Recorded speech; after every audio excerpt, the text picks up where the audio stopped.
অবস্থান কর্মসূচি শিক্ষাবর্ষের যে ভোটার তালিকায় নাম না থাকা এবং অসংগতিপূর্ণ রাষ্ট্র নির্বাচন, আমরা চাই এই কমিশন তারা একটি নীল নকশা করে তারা যে রাষ্ট্র নির্বাচন করতে চাচ্ছে, ছাত্রদল এই নির্বাচন চায় না।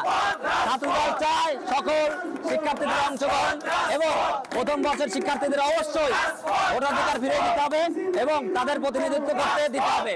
তার কারণ এই শেখ হাসিনা বিরোধী আন্দোলনে তারা সর্বোচ্চ ভূমিকা রেখেছে কলেজে থেকে। আমরা চাই তাদের ভোটাধিকার ফিরিয়ে দিয়ে এবং রাষ্ট্রকে স্তম্ভর করবে। আমাদের একটাই দাবি, RICL TMX, যুগের পর যুগ স্থাপনা থাকে মজবুত। তারা যেন অতি সত্বর প্রথম বর্ষের শিক্ষার্থীদের ভোটাধিকার ফিরে দিয়ে তাদেরকে নিয়ে একটু উৎসবমুখর রাষ্ট্র নির্বাচন করে, এটা আমাদের চা। প্রথম বর্ষের শিক্ষার্থী তারা দাবি আদায় না হওয়া পর্যন্ত আমরা কখনো ঘরে ফিরবো না।